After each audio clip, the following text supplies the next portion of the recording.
Welcome to the ITM Podcast.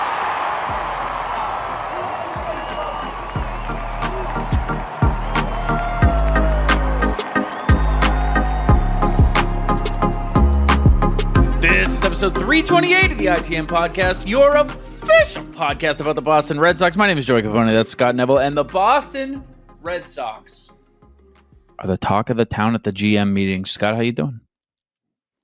Well, I'm not going to lie to you. I had a case of the friggin' sniffles. Oh, jeez Louise. But we did have a good friend on the show, so... Our dad. Helps. Our dad, yep. Our grande dad, if you will. Mm-hmm. Big Papi, ladies and gentlemen, David Ortiz on the program. Welcome, Dave. He's not here right now. That would have been crazy if I called him Dave like that, and if I didn't introduce him beforehand, just talk to Scott about his sniffles for a minute. But I don't want to keep you guys waiting. You guys are here to hear Papi, so you guys want to hear from Papi? Say yeah. Scott, come on, man. Alley, brother. Come on. No, I no, that was for the people. That wasn't for me. Nah, well, you're the only one here, brother. Come on, meet me. No. Those were they did it. They already did it, and now you're cutting them off. No, I'm not gonna do that. But they already did it. They're waiting for it. They've done it like 3 times, so it's like you got to just cut to the thing. All right, I'll do it if you want me to. I'm indifferent. I already heard it. I think they might want it though. Here's David Ortiz. Ladies and gentlemen, welcome back to the program for a third time, which means he is now the newest inductee of the ITM Podcast Hall of Fame. David Ortiz. Papi, how are we? How's it going, guys? What's going on, Scott? It's good. This is becoming an annual tradition for us. Huge fan of that. I wanted to ask you, I always ask about free agency. I do this every single time. Last year was Juan Soto. I'm going to do it again today. I was curious for you. You've been in a position where you've had to contemplate coming back to the Red Sox free agency. What would be your message to Alex Bregman as he contemplates whether to come back to Boston? Please come back. I love Alex, man. I think he's a great player. You know, one thing I love about him, he's a team player. I remember last year when he first came and joined the team, even with all the controversy and all the talk going on with Rafi, I came to spring training and I was watching him trying to help him out. I mean, he always had my respect, but that put the cherry on the cake, the top of the cake. You know what I'm saying? Like, what that shows me was we are here to compete for good, to hold this ball close to win. I want you to get better. And everybody loves him around here. I think we're going to have our chances, you know, to offer him, because we were I haven't talked with the front office, but I'm pretty sure they're in the same boat that I am. They want to keep him, you know, and I'm pretty sure the front office is going to try to make a move.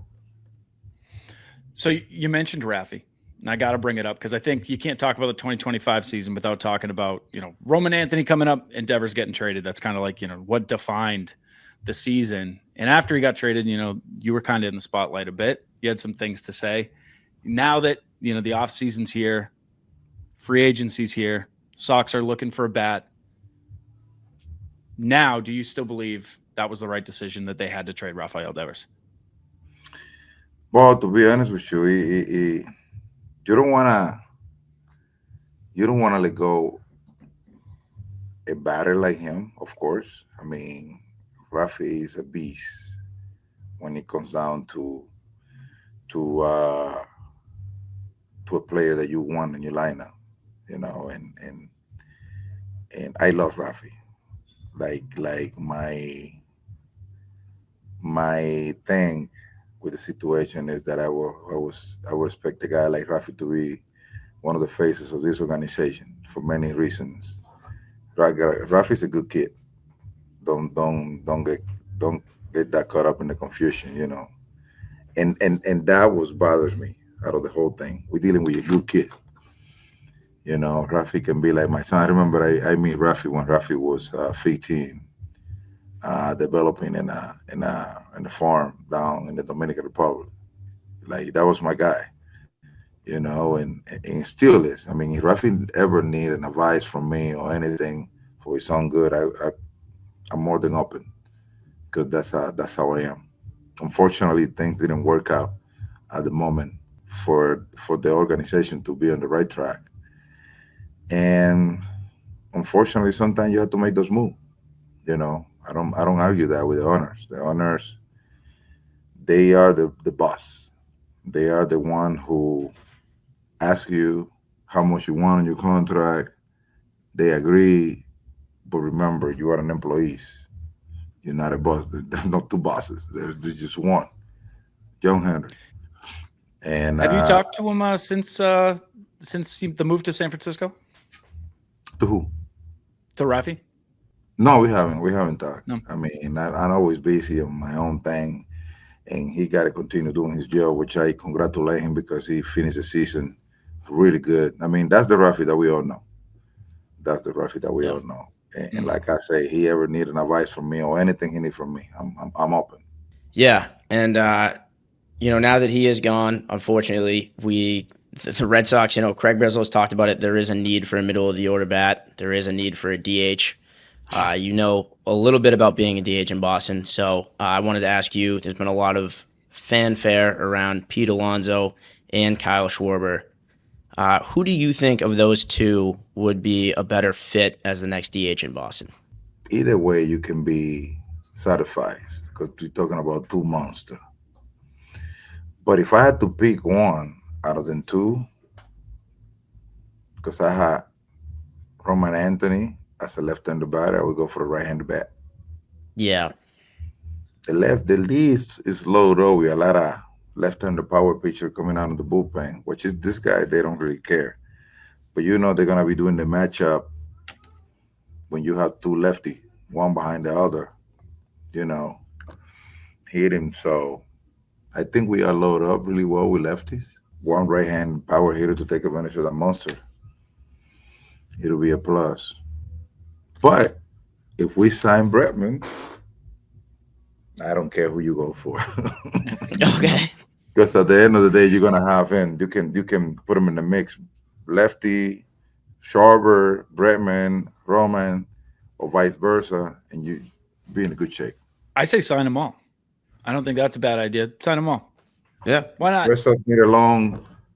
Let me know. I know people that know people. Yeah, pass it along. Yeah, you know the front office. Let them know that I said I think they should sign all the good players. Oh, That's just man. my idea.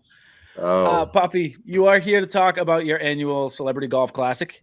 Your guys' goal this year is to raise $1.9 million. Talk a absolutely. little bit about the golf tournament and the charity work that you guys are doing. Well, first of all, I want to give a huge shout out to the board members who run this foundation. Man, without them, I don't think this will be happening because we have a really group of important people that have their own life, they have their own job, and they take their time for this foundation to keep on moving. Yes, this is a Day Ortiz Children Fund, but I only do one part of things. They do the rest of the thing combined with the whole team that organized this event. I mean, there's so many wonderful people right behind. I got a lot of them right now looking at me, and they know I love them with my heart because everything that they do for this foundation is amazing. And trying to raise that money, that amount of money, it's just gonna help us to continue the development, helping children in New England, the Dominican Republic, with the open heart surgery, which costs a lot of money. And this is what the money is for. This weekend we have over 400 guests, more than 40 celebrities, just to make this dream come true and continue raising money to like I say, to continue developing. This foundation have helped an addition of more than 17,000 children in the DR in throughout New England, and we have provide surgery for nearly over 1,800 kids throughout the time. So it's a privilege, it's an honor to be part of this foundation and to continue doing what we have been able to accomplish throughout the time. It's awesome work that you guys do. Poppy, thanks so much for coming on. Welcome on anytime. Congratulations again on making the ITM Hall of Fame. It's a big Hey, honor. thank you I'm very sure. much. And one more thing before you guys go, we have Yeah. an online option. It's live until Saturday night. So I want everybody to look at you guys' podcast to check it out. And anything that you could, there's so many wonderful items right there that you can go ahead and just hit a click and you're just gonna be helping out just like everybody else. Thank you Yeah, very much. that'll be in the description of the podcast. It'll be in all the descriptions for all the clips, and then any of the content that goes on SI, Newsweek, Sporting News will have like a link to it. So you'll be able to, wherever you're seeing this, there should be a link right below this. Awesome. Thank you, Definitely guys. make sure to check that out. Thanks, Poppy. Welcome on anytime. I appreciate it. And that was David Ortiz, former designated hitter for the Boston Red Sox. Had a couple of big moments here in Boston. If you don't remember him, just Google him. You can find him. He's on TV sometimes too. You'd have to check your local listings. You'd have to go buy a TV guide and just search through, look for the words David Ortiz if you're looking for him. Scott, I think that went well. Yeah, I mean, he sat down with us for about 45 minutes. We weaseled it down to about 8. But it was a long conversation. We just didn't want to. Some of it got really personal, so we just had to cut some things, and it was more of a therapy session than anything. But we kept it brief for you guys. The attention span and it's not good in 2025 and whatnot. So it's a TikTok platform. So yeah, we'll just some of that other stuff we'll just leave out, and keep it to a few minutes.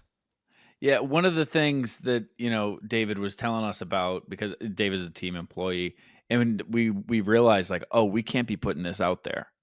He was giving us so much behind the scenes info about what the Red Sox are up to at these spicy GM meetings. And as he was talking, we were like, David, bro, tell me off air. Say that. Yeah, call me after. So one of the things that we were just going on and on and on and on about is this report from Robert Murray, who says that everybody at the GM meetings expects the Red Sox to be big players for Kyle Schwarber. I can't give you David's thoughts. I won't even give you mine, but I want to hear Scott's. Scott, you think they're going to be big players? You think everybody thinks that? Do you think Robert Murray heard that everybody thinks that they're going to be big players for Kyle Schwarber? Yeah, I mean, this is a fun type of report because when you start to know people that are putting this stuff out, you realize that means that they talk to other people, but not necessarily the Red Sox. Like you talk to, a Yankees, front office member, and they go, "Yeah, I that's what I would guess they'll do," and that's kind of how this comes off. But also it's a super logical outcome. So, yeah, I mean, I think it kind of feels like to me it's Schwarber, Alonso, or Bregman back. And that kind of feels like those are the options. Unfortunately, I don't know that you're going to see Bregman plus. But yeah, I think Schwarber, we'd be of odds-on favorite for those. Maybe not the odds-on favorite, but I think it would be a favorite for all 3 of those players, and it's just a matter of which one you land, whether it's 1 or 2 or what. I unfortunately feel the same way, that it is going to be a pick 'em and choose 'em. Obviously, you don't get everybody that you want in the offseason, but it sucks that when it's a guy that was on your team that's now a free agent, that is also only a free agent because he opted out and you kind of half expected him to be here longer. It sucks that Bregman has to play into this equation at all, because you should just be like, oh yeah, well, Bregman's here. Who are we going to add to this team? Who are we going to add to the roster to, protect Bregman in the lineup? And it's like, that's not that. You also have to get Bregman back before you even really think about these other things, or pivot and go in a different direction entirely. Now, the thing with Kyle Schwarber for me, dude, is he is the biggest example of I have to separate the head and the heart, because I know I can picture a world where Kyle Schwarber signs in Boston. And I say, hell yeah. And there are people who feel differently and say, the Red Sox have touted positional versatility. They don't have that. They have a window of X amount of years. How many of those is Kyle going to be here for? Who knows what his market's going to be like after the year that he just had? There's a million factors that play into it. I just know I want him here. From just a strictly emotional standpoint, I just want Kyle Schwarber back here. But it's like I want him to have never left. And I don't know if going back to old sparks, to old flames, Scott, is always the best. I don't know. Do you have that same apprehension where you're like, would it be as magical? I mean, yeah, from like an age perspective, sure. Like in 2026, not really. But yeah, assuming it's going to be a longer term agreement, I guess to a degree that's a factor. I obviously want to know what the deal would look like. I'm not worried about, oh, well, this guy, how long is this guy going to be into this new era? I don't need him to play.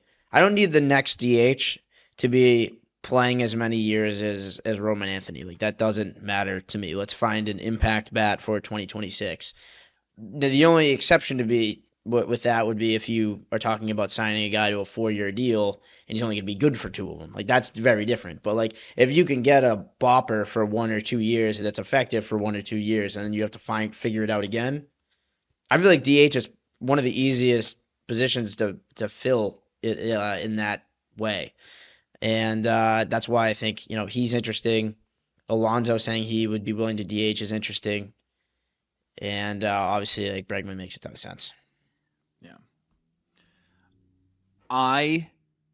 For just as a fan, having watched the Boston Red Sox that I've watched for the last God knows how long. I know how long. It's about 25, 26 years. I just want a DH. Like, I want like a stable DH. I want the DH that's a DH. 100%. I I don't care about the versatility thing. That I'd rather have an impact bat than a guy that can occasionally play, first base 15 times a year. Could be somebody that hits 40 home runs. It just does something. It's an entirely different lineup when you have that guy. When you have your DH who's a friggin' DH. And Kyle Schwarber is that guy. I just don't know if he fits their philosophy, I guess is what I'm saying. And I hope that he does. I hope that maybe their philosophy isn't so blinded so as to be like, oh, we don't need a 40 home run bat. But well, you never really know, Scott. You never really know. Breslow said he was looking for home runs in free agency in his opening, the postseason press conference. But also when it comes time to pull the trigger and he sees a guy who can play 4 positions and hit lefties at a surprisingly high clip, is he not going to go, oh, God, that's my guy? Because that's kind of his thing. I think he values versatility, but I think he saw – it's one thing to start a new team. What would you prefer? But I think he just saw where this team is at and how dire of a need it is to bring in home runs. And then now you're technically without Alex Bregman right now. We'll see what happens. But you need home runs. Speaking of bringing guys in, John Morosi, remember him? Yeah, dude. Remember John? Again, I don't know him personally. I don't either. Morosi says multiple teams have mentioned wanting an everyday outfielder. That there might be a seller's market for outfielders. Unrelated, just a secondary quote here. Bob Nightingale said, quote, "It would be a huge surprise if Jarren Duran is in Fort Myers come spring training," end quote. It's done, Scott. It's happening. No, dude. It's happening. Here's the thing. I'm going to do this every single episode, and I don't care. Do it again. Why? I'll tell you you're wrong again. Okay. Yep. When we make these lineups right now, and we talk about, well, every day, everyone can't play every day, and platoons and all this stuff. Yeah. Why does everybody forget the second this time of year comes around that players can get injured? If you're playing MLB The Show and you turn off injuries, first of all, lame. Second of all, then this is a good strategy to trade your fourth outfielder for an impact player somewhere else. But what happened when Roman Anthony got hurt this year? Imagine if you didn't have Jarren Duran too. Like that, it was already bad enough. You wouldn't have even made the postseason if you had lost both of those guys. You can't just go into the year being like, we have 3 guys, and if they stay healthy for 162 games plus playoffs, we're good.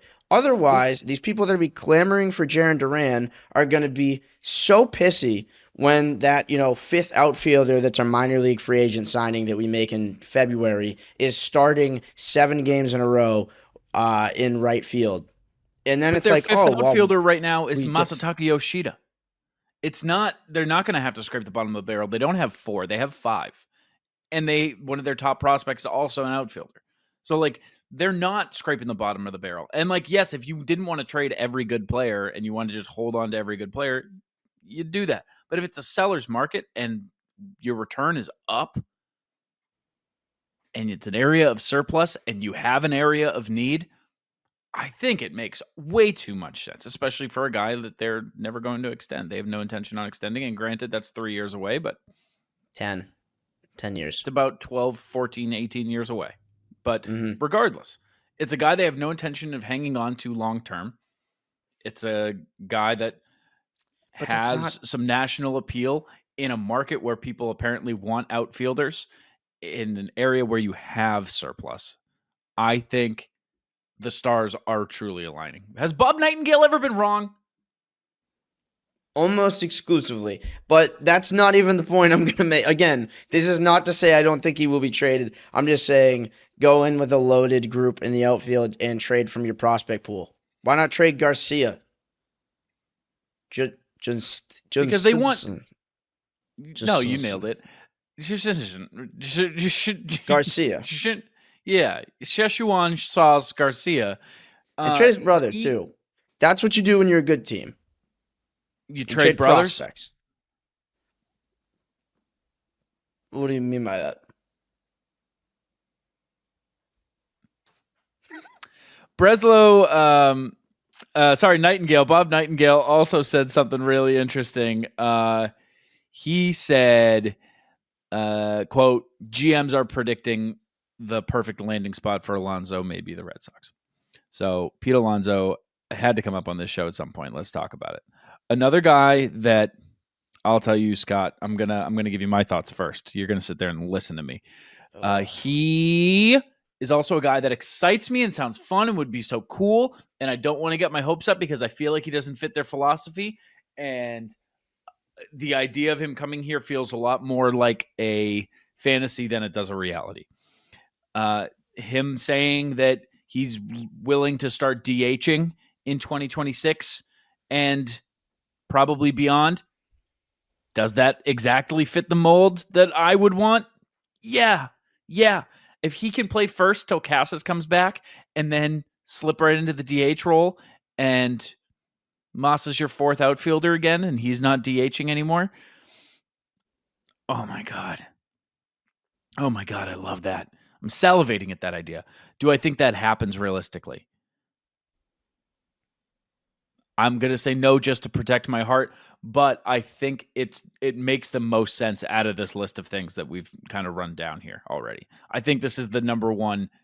Does make sense. Still don't want to get my hopes up, but my God, would that be awesome? I think if you, again, were to go under the assumption that you're only going to get one of the big three targets, most people, I would say, including myself, would rank Bregman at the top and then kind of have a pick 'em between the other two, essentially DHs. I do think in Alonso's case, there is an argument to be made that he might make the most sense because you do have the ability to play Marcelo Meyer full-time at third base, see what you have if you don't make him the full-time second baseman. Second base, that's not something this organization does, is figure out second base. We leave that void there. No. But Pete Alonso, as just a pure DH, his defense isn't great. But he hit 272. He led the National League with 41 doubles. He threw in a triple for fun. He had 38 home runs, 126 RBIs, and an 871 OPS, which is a 144 OPS plus. That is just an instant impact bat, and I would imagine, I don't know his swing path, but I would imagine he would do well with that monster in left. His worst offensive season, he played 162 games, had a 122 OPS plus, hit 34 homers. That's his worst season. Yeah. Like, Alonso is who he is. He's going into his age 31 season. I will say he doesn't fit the mold of a player that the Boston Red Sox would give a long-term deal to. So this really comes down to like what the market looks like for Alonso.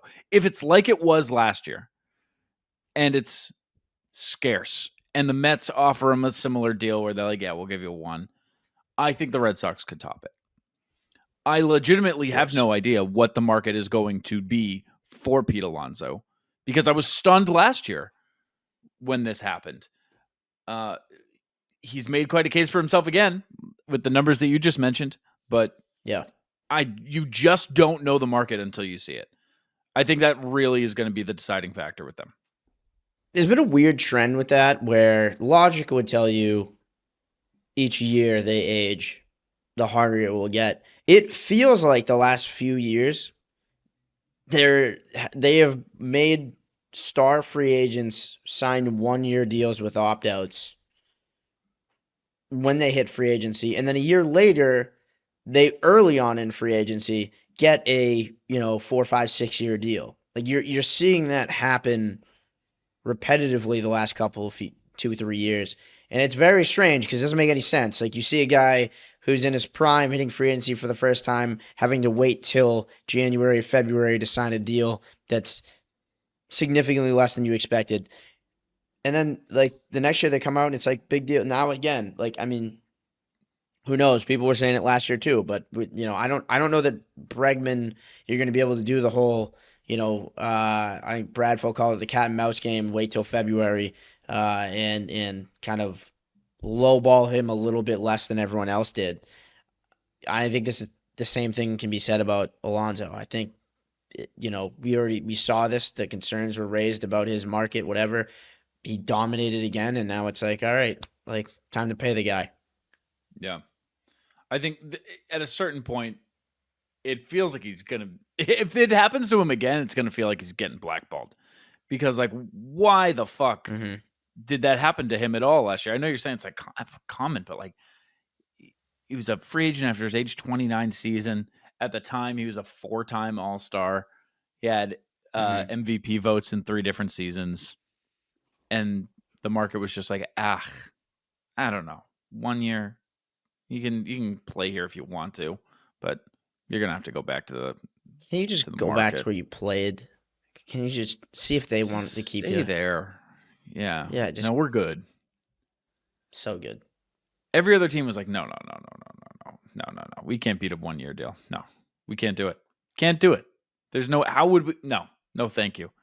It's very nice of you, but no, thank you. We have to talk about Craig Breslow at some point. Okay. Do you want that to be this point? Sure. Let me start by saying this. There's going to be a lot of quotes that we read over the course of the next 4 months. Yeah. And a lot of them are going to be just so Breslowian.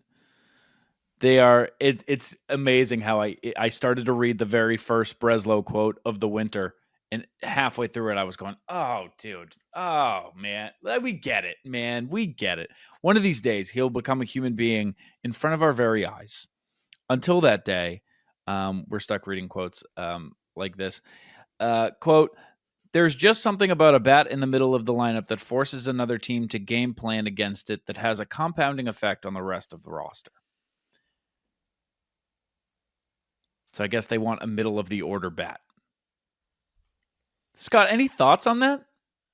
On the Red Sox needing like a big bopping middle of the order bat? Yeah, I mean, I think ideally you'd want like a first base DH type. Yeah. Maybe someone that can play third in a pinch. But the important thing is that they'll That would be asking a lot. Yeah, but you would want a reasonable long-term contract to be put with this core, and you'd want it to be somebody that's a legitimate superstar if everything could align.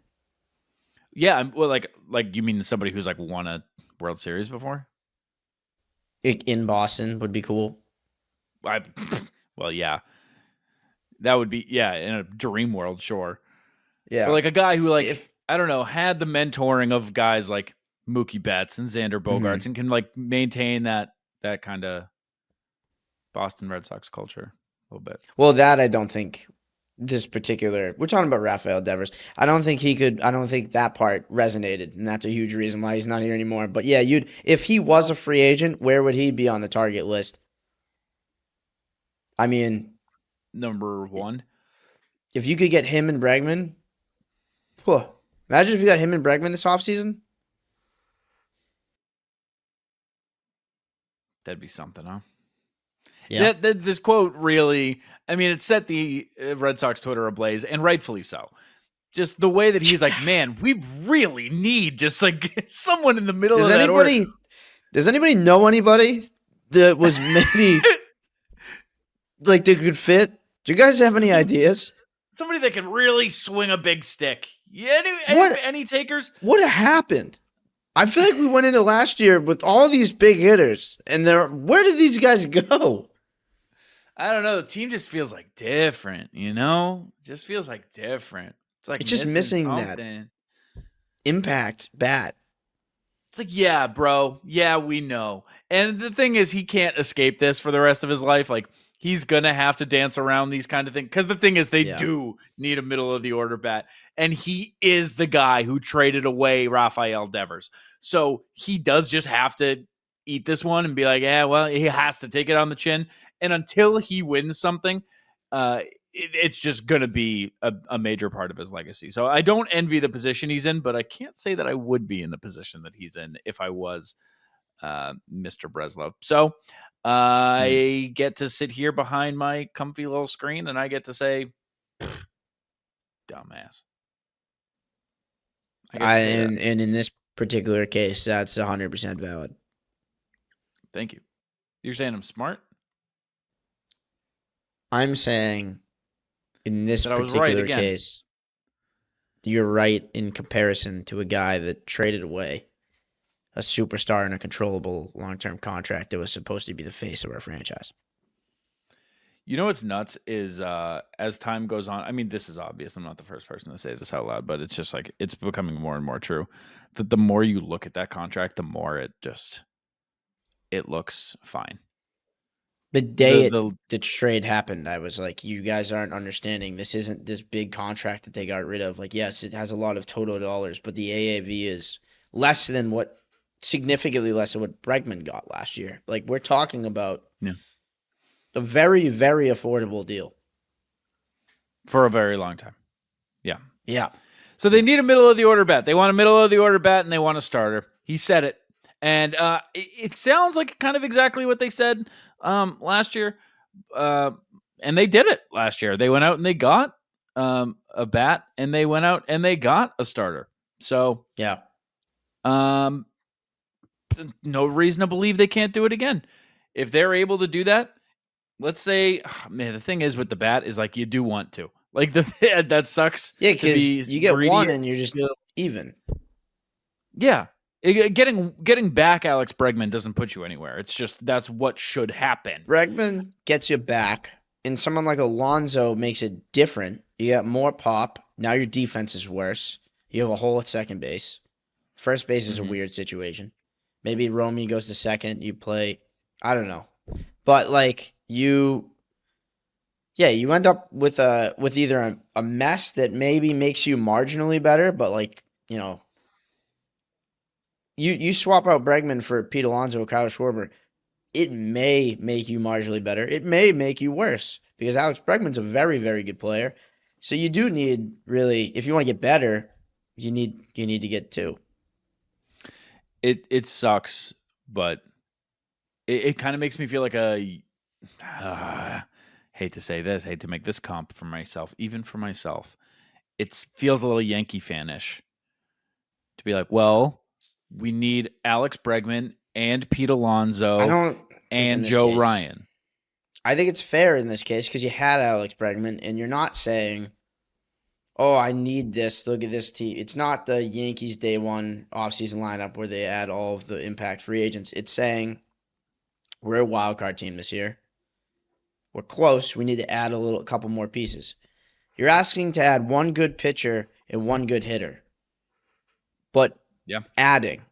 To add, you need to have Bregman first. Which brings us perfectly to Alex Bregman. Let's talk about it, dude. Bradfo on WEEI on the show everybody listens to. Scott, you say it. Dude. The Bradfo show. That he was a guest on. No, he was a guest on Jones and Keefe. Everybody. Well, I call it Bradfo show because I value his weekly appearance so much. Yeah, Adam Jones and Rich Keefe have Bradfo on once every 5 to 8 weeks, and you love it. That's just your favorite part of the show. But anyway, they had Bradfo on, who I trust with my life. I trust him to watch my kids. You have kids? One. I trust him to watch him. You know what my kid's name is? Yeah. Bradfo Copponi.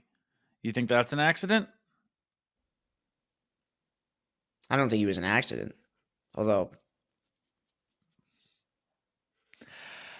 Bradfo said that he thinks there's a less than 50% chance that Alex Bregman comes back. We've been on different sides of this fence for a while, you and I, Scott, where you have the chances low, but you also put the Red Sox above the field. Or no, you had the Red Sox as the most likely option, but still had the field above Alex Bregman.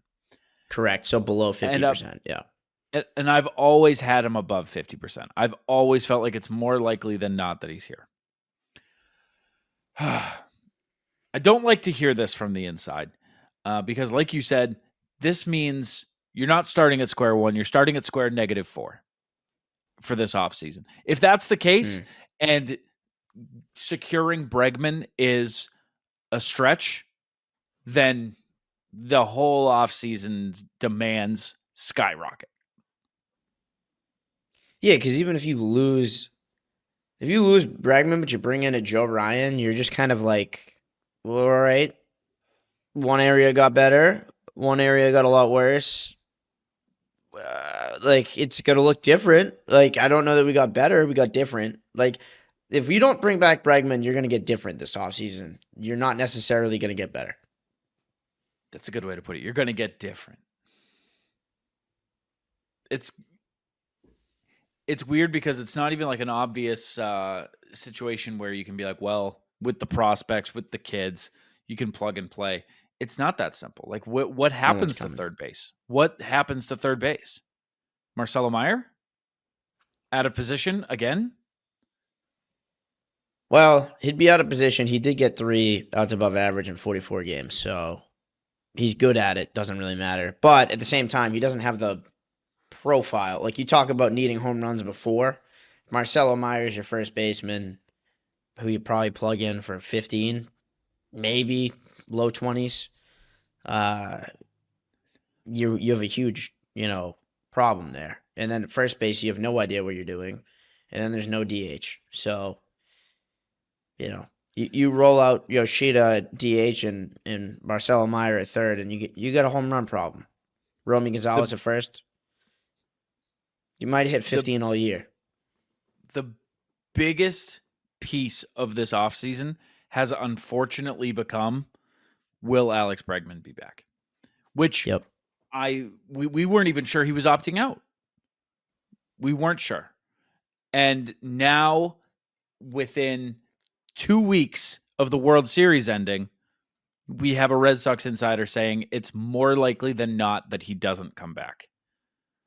The entire, how do I say this?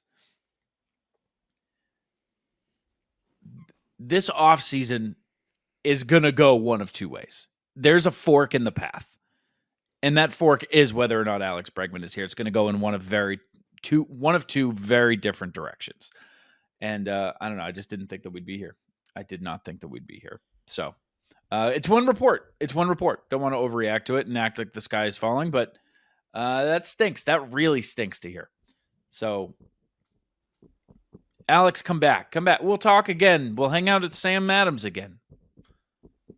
Me and you and no one else. I'm okay with that. Yeah, I thought you would be.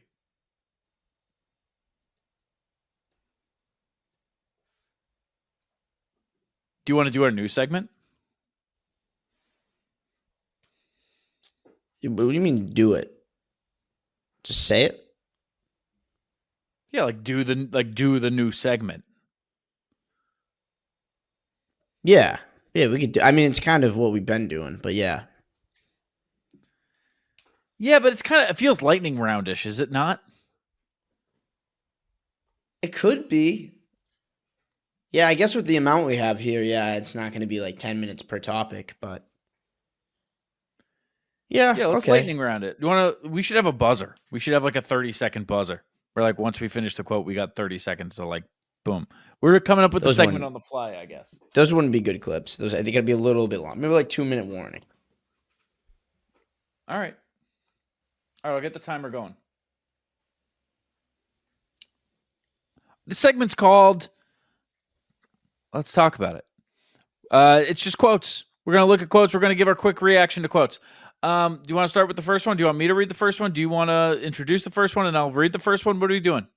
We planned this, dude. We planned this to a T. Yeah, I can't believe you forgot about rehearsal. I say you just go for it, and I'll chime in. I just go for it. Perfect. All right. Tarek Skubal to the Red Sox. Pete Abe on November 8th said, quote, "So any team trading for Skubal would have to be prepared to lose him in free agency. Garrett Crochet was eager to sign an extension with the Sox. Skubal will be eager to become a free agent." End quote. Another quote he said, quote, "What would the Sox have to give up to get Skubal? It starts with Peyton Tolle and could include Jarren Duran." End quote. Scott? Yeah, a couple other notes.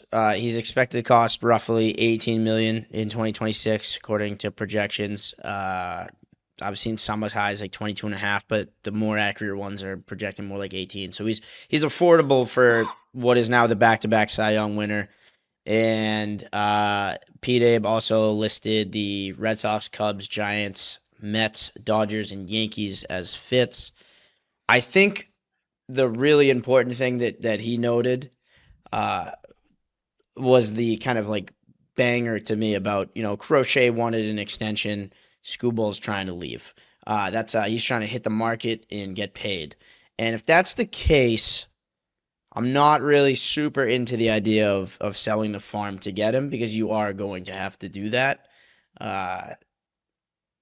Tolle and Duran for him long term is, you don't even think twice about it.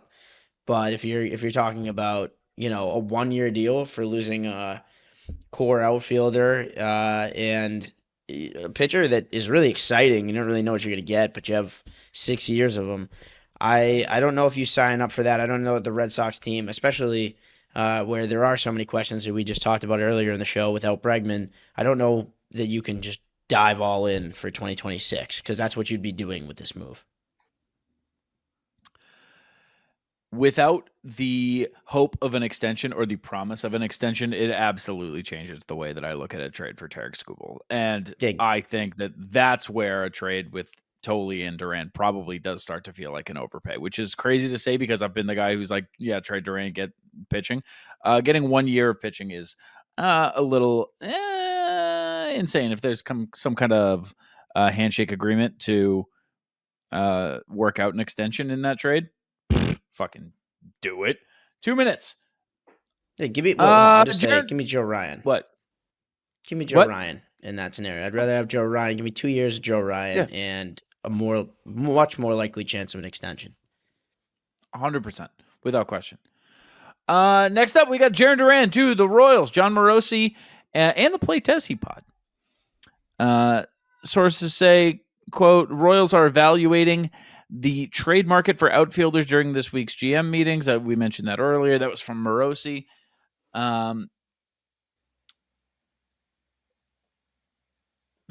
You explained the Play Tessie stuff, what they said.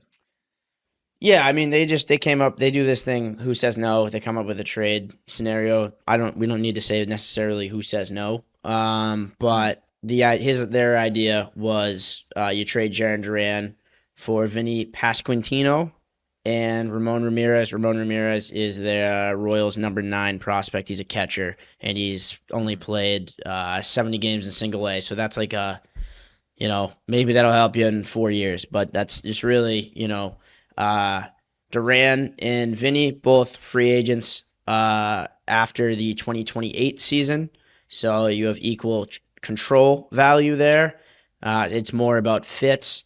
Vinny had a 2.4 B WAR that obviously gets hurt by playing first base. He hit 264, 33 doubles, a triple, 32 home runs, 113 RBIs, and a 798 OPS, 120 OPS plus. Something to note, he was a -7 outs above average at first base. That's in the 6th percentile, so not exactly a gold glove first baseman. He is also a left-handed hitter, which is another potential issue with the current lineup. And like I said, free agent after 2028. So it's basically just what do we think of this trade? It seems like the Royals and the Red Sox are logical trade partners. I do think Pasquantino would make sense in some ways. I don't know that he's as valuable as Jaron Duran, certainly straight up. But if you go with team fit, it might be one of those things where, hey, this guy makes more sense on the Royals and Jaron Duran. Pasquantino makes more sense on the Red Sox. My only thing is, are you going to trade for both fits? Are you going to trade for your first baseman DH type and also a starting pitcher? Because then you might really be exchanging more value than adding in free agency. But It would be a potential scenario where I guess I would pose this. If you could do it this way, let's say you get someone like Joe Ryan, you get a real number 2, you sign Bregman with money in free agency, and you trade Duran for that impact power bat in Pasquantino, then it starts to make sense to me. That's probably the scenario. But yeah, just thoughts on that. So Pasquantino's also. Now you got me saying the N in his name. I know there's an N there. I haven't said the N until right now. I always say Pasquantino. Well, here's my thing. I'm probably wrong. Well, no, I mean there's an N there. There's no doubt. Sure, but I don't know. That doesn't necessarily mean anything. I got an idea. Yeah. I think it's Pasquantino. Right where you need to be. Off the end of the bat. Oh, Goldie. Deep right field. Oh, Goldie. He hit it into somebody's beer. That's a splashdown. And just to Joel's left. Come on. Joel was out there for Jack. You'd assume it'd say the name. First big league home run, and he's coming up 3rd in the inning. I got it. I mean, that's insane, man. What's insane, a home run call without his name? That's insane. That's bananas. That's terrible. Yeah, get him out of never Casey. know. Get him up here. Sure. We'll never know. He's a year younger. He has about 84 games less experience than Jaron Duran in the big leagues. That doesn't matter. Yeah, whatever. I'm just trying to find some differences between them. He hasn't had the same peak that Jaron Duran had in 2024. Mm-hmm. But it's also a question of, will Jaron Duran have Jaron Duran's peak of 2024 again? So that kind of straight up trade is weird to me, just because, like you said, it has felt like there are 2 great first base, DH, power bat options on the market. And as far as starting pitchers go, it's going to have to be a trade. And it's like Jarren Duran is your biggest trade chip. He is. Mm-hmm. So to use him in an area where you can go to free agency to fill that need, I don't think I agree with it. I think it only makes sense, last point, closing thought there of the segment. I think it only makes sense if you say, I'm going to spend in free agency to get Bregman back, still get the power bat via this trade, and then you also get a number 2 pitcher, which you use not Jarren Duran for, obviously, in this case. But you could use the, potential, like in this scenario, you get the Royals' number 9 prospect.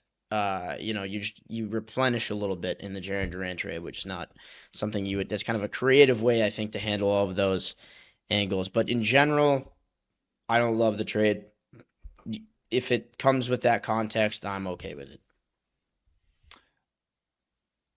Jeff Passan links the Red Sox to Scott's favorite Joe Ryan on Tuesday. He said, quote, "At the trade deadline this past season, the Red Sox believed they were close to landing Joe Ryan, as did everybody."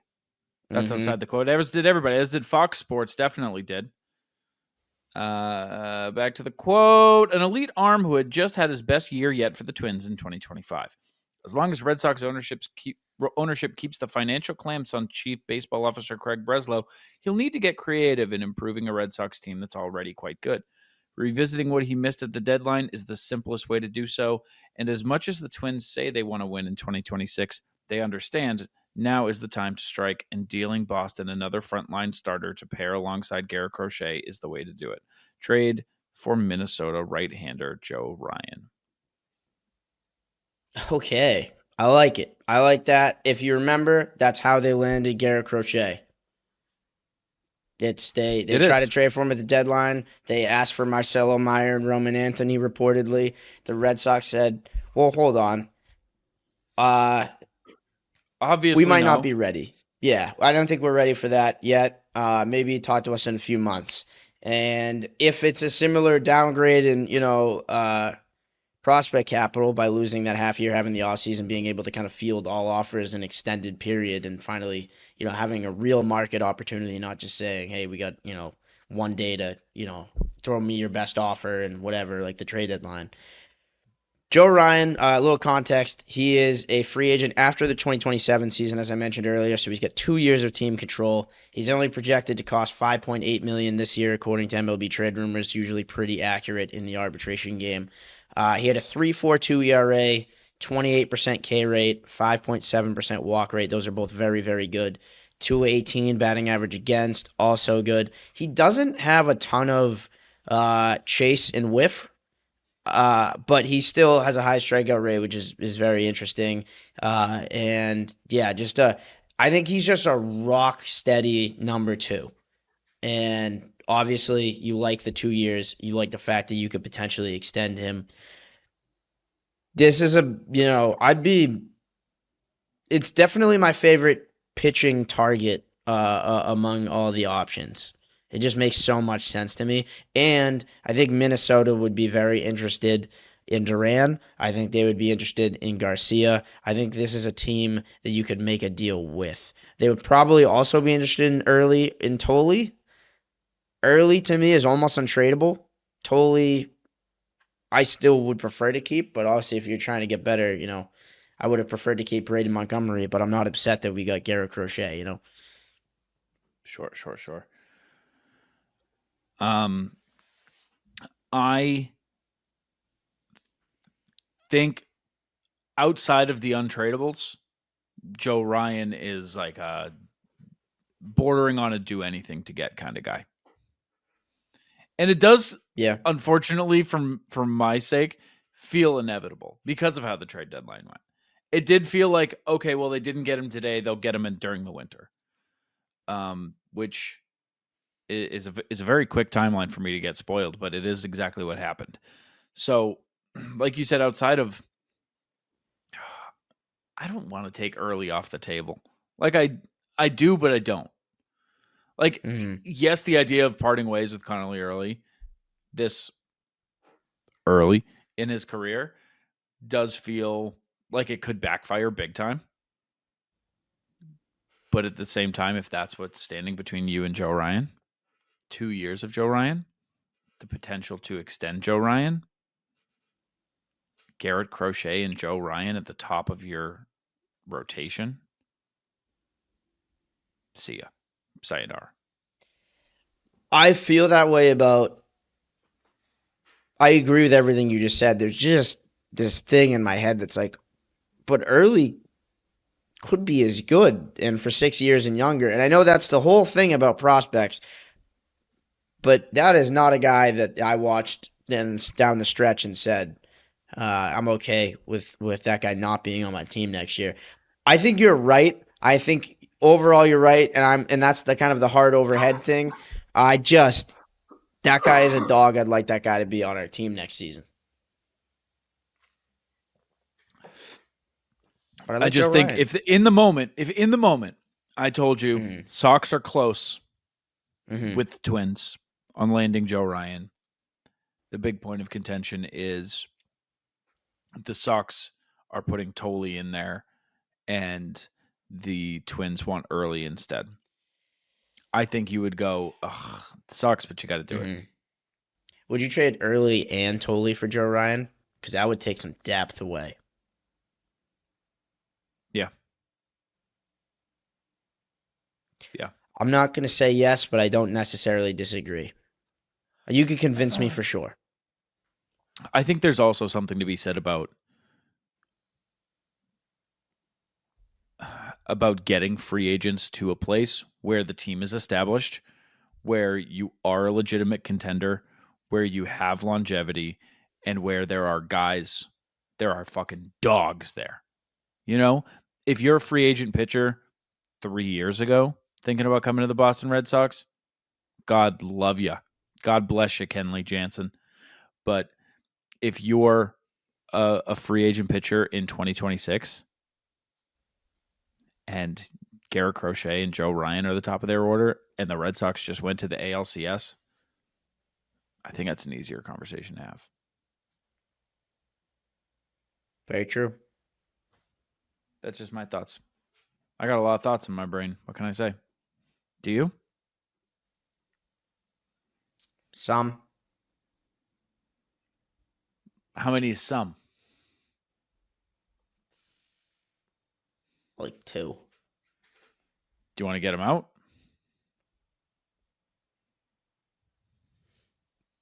I'm indifferent. Dude, tell me what you're thinking.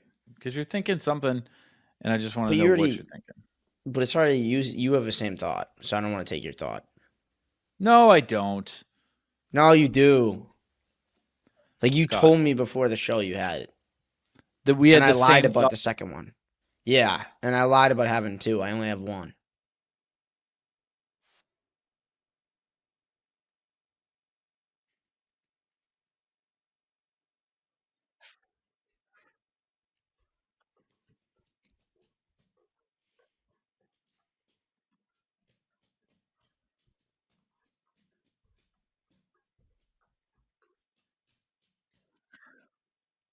We're going long today, Scott.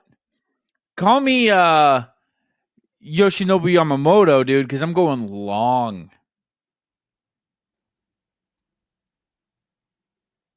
I'm going to stick Say with something, Joey. please. What? I said I'm going to stick with Joey. Oh, yeah, thank no, you. that works. But if you want to call me Yoshinobu Yamamoto, that'd be fine with me. I got a couple of things I got to empty out of my brain, but Scott, you go ahead first. Okay, I got 2, and I think you have both of them in your head. So I'll take one. You'll love this. I know you've been talking about clamoring for this. Alex Spear said that Breslow said Story is the shortstop for 2026, and the team feels confident in his defensive abilities at the position. I know you're happy about that, Joseph. Yes. At the time, there was a time where I wanted Trevor Story out of Major League Baseball. Yeah. You know, times change. Story's the shortstop, man. He's the shortstop till till he's not. June. Probably June. Yeah, probably June sounds right. So a little background here. Trevor Story had -9 outs above average in 157 games last year, regular season. Marcelo Meyer, as I alluded to earlier, had 3 outs above average in 44 games. So on pace for about 12, and he did that at third base, which is easier, but it's also a position he really never played, not even in the minors. Just said, all right, how hard can it be? I'm usually 5 feet over, less range. I'll just be a dog. I have a cannon. Yeah, I mean, look, obviously you'd like Marcelo Meyer to take the mantle at shortstop at some point, and you'd assume that Trevor Story would be better positioned to play second, given his defensive metric decline. It was also I watched Milliken give a breakdown by month, and it was really hard to process it because Milliken's takeaway was that his total numbers, that -9 I just alluded to, were really hampered by he had -6 in September alone, which is you assume fatigue related. He hasn't played healthy in a long time, and all of a sudden he's playing every day, and he played 157 games in the regular season this year. But he also had -3 in April, -2 in May, and I believe -1 in July. So like he had one break-even month where he had a 0 in August, and he had a 4 outs above average in June, which is fantastic. So I don't know what that was, whether it was injury related, weather related, or what, but he did really well in the summer months, and was a liability the rest of the year. So, but it also, I don't know, kind of passed the eye test. He booted a couple balls, but odd. I just want to see Meyer at shortstop is my thing. Oh, sure. The thing is, we will. You know what I mean? The thing is, we will. Trevor Story's not going to stay there, in 2027, 2028, and he's certainly not going to be there all of 2026. He's just not. And I'm not even saying injury. I'm saying like a time will come where Marcelo Meyer gets reps at shortstop, be it for one reason or another. Be it just rest, or be it to give him a shot at shortstop. Like it's totally in the realm of possibility. It'll happen. But also it's not going to happen if you don't get Alex Bregman and you don't have the infield depth to pull off such a thing. Scott is frozen, as he does. So I'm going to read you some of my other thoughts that I want to empty out of my brain here. Craig Breslow said that he wants to keep Christian Campbell in the outfield this year. We talked about him needing stability. We talked about how second base was pretty obviously not the spot for him. If you get a reasonable outfielder out of Christian Campbell, you get more outfield depth. This is further pushing the narrative that I am selling to you, that is, Jarren Duran is gone. They are creating more outfield depth in Christian Campbell. It would be cool if he played Major League Baseball again sometime. Oh, you had a second one. Do you want to get your second one out now that you're back?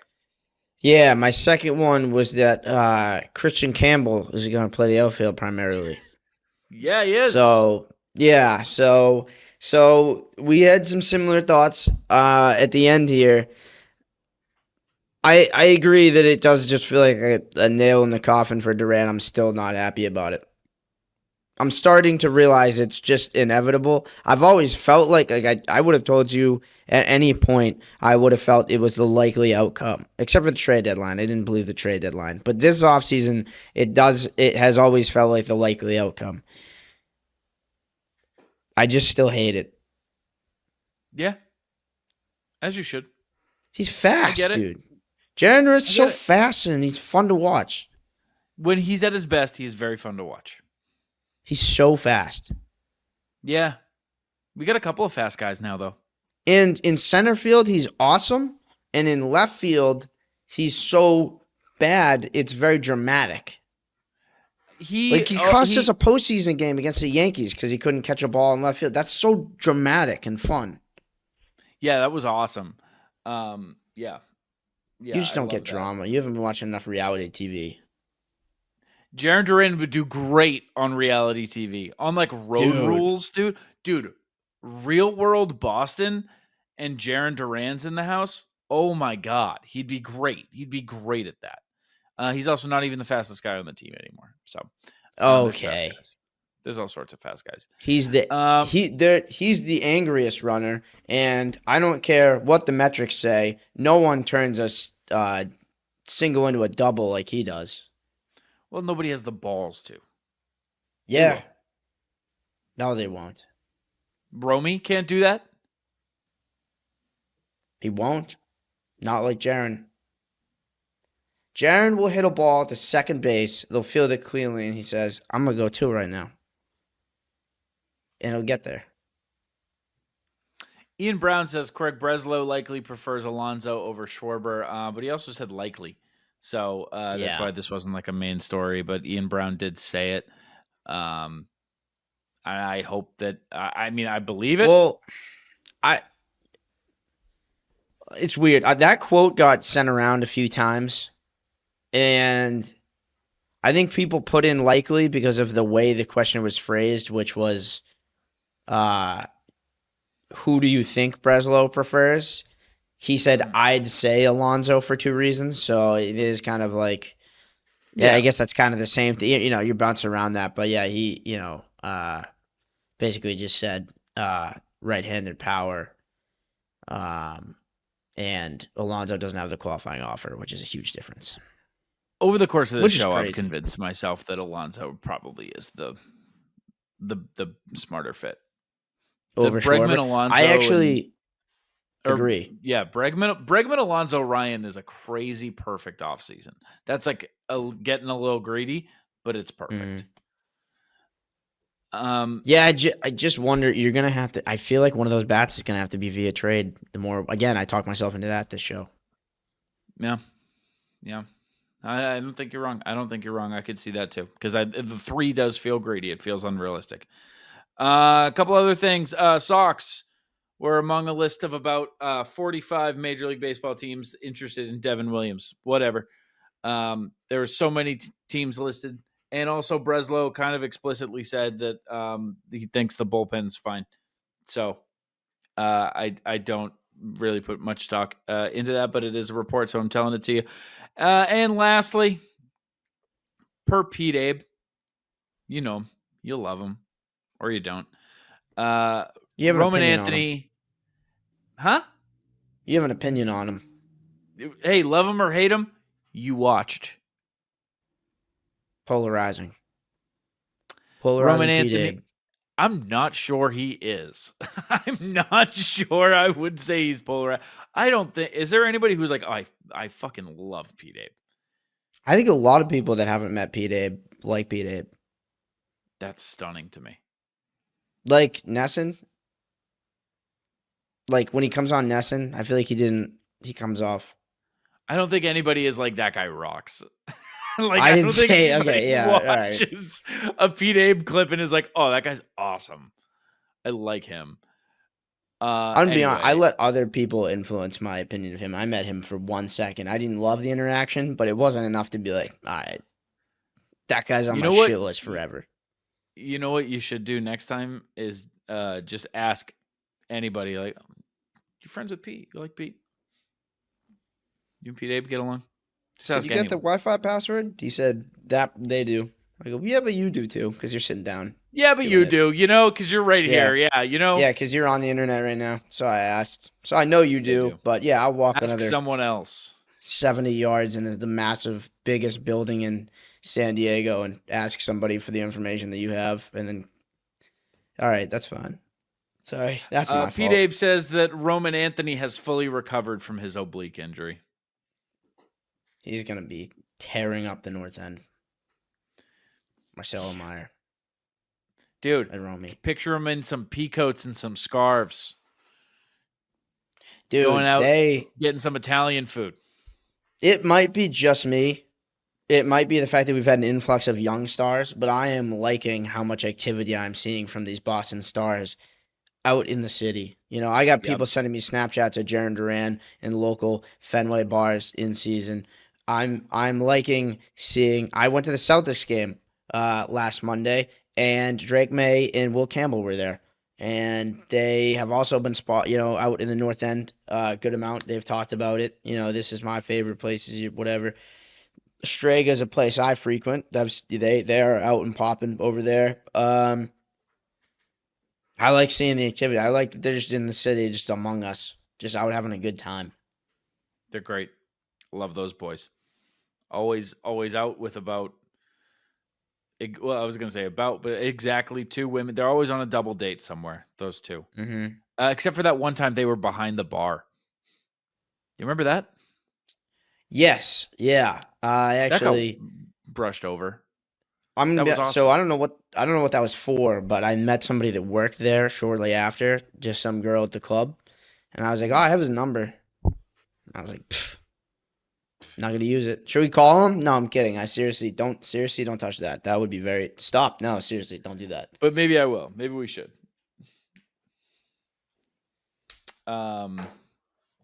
Yeah, love the kids and love that he's okay. Because here's the thing, wasn't a guarantee.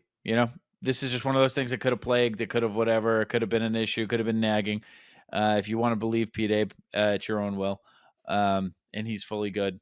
That's amazing, and it's great that it's now and not like January. And it's like, okay, well, let's take spring training kind of easy. No, sounds like he's got all winter, he's got all Christmas to get right and ease back into baseball. And I think that's all I got. Wow, what a show. Thank you for listening, you guys. And thank you to our friend Dave for coming on. 4th time that I've interviewed that man. And he remembers them all. 2nd time on ITM? 3rd? Balloons? So the first twice with us. Did you ever interview him with Steve? No. No. Loser. Because it was a big deal that the first episode without Steve had David Ortiz on it. Yeah, which was very cool of me to organize all that. That's a narrative that you have just put out there. Yeah. It's 9/11 Make-A-Wish. Don't think that's how that works. Oh, last thing, actual thing. You guys, this is a real thing. The YouTube, you guys. We got the YouTube back up and running. And the David Ortiz interview, if you want to go watch it instead of listening to it here, go to the YouTube. The links are in our bio, maybe. I got to double check that those are updated. We'll be posting and tweeting links to the correct YouTube. And go there. Subscribe. It would really help us out. We're trying to grow the channel there. So also, we've talked a lot about the YouTube, whatever, all these things. We actually have somebody whose job is to fuel the YouTube largely, a huge portion of that job. So this isn't something we just say and then we forget to do. We already have 4 videos, I believe, up this week. Yeah, 4 videos up from the last episode. So we're only going to do more of that. So this is for real this time. Yes, there is somebody who is not me who is in charge of doing that, so it will be done. Welcome to the Team Kendall, dude. I can't believe we haven't done that. Welcome to the Team Kendall. So if you see one of our promos and you're like, wow, this is good. If you want to just leave a comment that says, great work, Kendall. Go right ahead. Spell it right, though. Spell it right. It's with a Y. Spell it right. DYL. The end there. DYL. Yep. Ken's the same, just like you know it. Ken, Ken.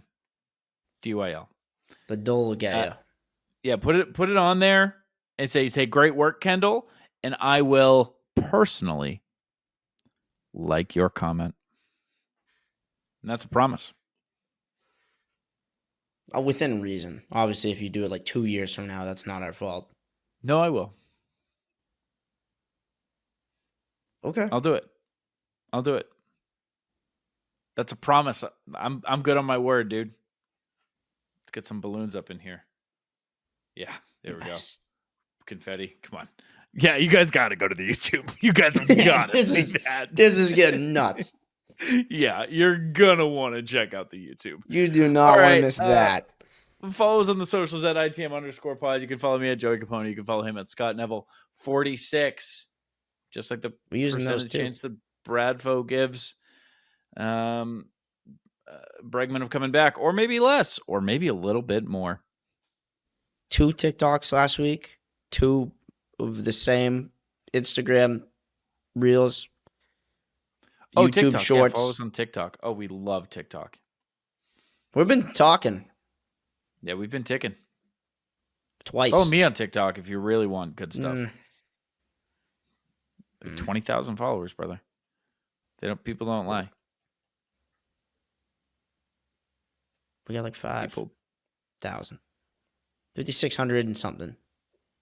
Not bad considering. Follow us. Follow everything, 0 please, videos. please, please, please. Our livelihood depends on it. We love you guys. Maybe some of you. I don't know. We don't know you guys. We love you. We love you. Yeah, we love you. We love you. We will be back next week